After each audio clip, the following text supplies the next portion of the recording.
Politeknik Negeri Bali kembali menggelar wisuda yang kali ini memasuki periode ke-28. Wisuda yang dibagi dalam dua tahap tersebut mewisuda 904 dari 13 program studi. Wisuda tahap pertama digelar pada Selasa 4 Oktober 2016 dan tahap kedua dilaksanakan Rabu pagi tadi.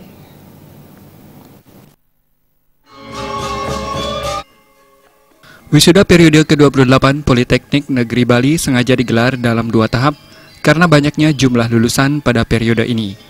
Wisuda tahap pertama diikuti 453 orang lulusan, sedangkan tahap kedua diikuti 452 lulusan. Direktur Politeknik Negeri Bali, Madi Mudino, menyampaikan ucapan selamat kepada wisudawan yang berhasil menempuh pendidikan selama masa perkuliahan. Pihaknya berharap para lulusan mampu berkontribusi dalam meningkatkan daya saing bangsa. Kontribusi yang dimaksud yakni wisudawan tidak harus menjadi pegawai negeri maupun karyawan, namun berkontribusi menggerakkan sektor ekonomi maupun pariwisata dengan menjadi wirausahawan. Menurut Madi Mudina, PNB telah berhasil menjalankan kegiatan studi dan pembelajaran di kampus sesuai dengan peraturan akademik yang telah ditetapkan. Sehingga berdasarkan surat keputusan Direktur Politeknik Negeri Bali tentang penetapan kelulusan, maka 904 mahasiswa yang tercantum dalam surat keputusan tersebut dinyatakan lulus.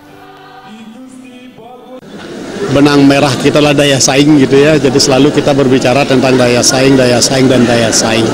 Dan itu memang lagi mau tidak mau memang harus kita bicarakan itu dan kita carikan solusinya gitu ya. Nah, Politeknik Negeri Bali yang dalam hal ini penyelenggara pendidikan vokasi gitu, tentu memiliki kontribusi besar juga dalam membangun daerah Bali khususnya bangsa dan negara gitu ya. Terutama dalam mempersiapkan sumber daya manusianya supaya dia siap bersaing. Madi Mudino juga menyatakan untuk meningkatkan kualitas lulusan agar memiliki daya saing pada era global, Politeknik Negeri Bali dalam penyelenggara pendidikan vokasi agar berkontribusi dalam membangun Bali dengan menyiapkan SDM siap bersaing. Kalau bisa menjadikan ekonomi yang baik kan kita harus memberdayakan semua sumber-sumber. Kita punya sumber daya alam, punya sumber daya manusia yang sangat banyak gitu ya. Tetapi kenapa kita kalah bersaing gitu ya? Nah, karena pokok persoalan kita adalah ada di kualitas sumber daya manusia.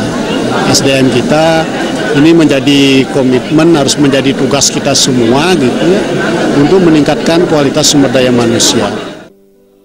Selain mewisuda para lulusan, PNB juga memberikan penghargaan kepada lulusan terbaik. Lulusan terbaik pada wisuda tahap pertama diraih oleh Luh Gede Chandra Rahayu, Anak Agung Agus Risma Putra, Gusti Putu Alvan Wijaya, Wayan Juliarte, Kadek Agus Mahayana, Putu Mutiari, dan Ketut Sutaryasih. Sementara lulusan terbaik pada wisuda tahap kedua diraih oleh Gusti Ayu Suryani Wulandari, Gusti Ayu Putu Dewi Antari, Niwayan Nina Yantini, Niputu Febi Kartika, Nibade Ayu Brahmiani, dan Titis Ruhatun Nurowiyah. Tim Liputan, Bali TV.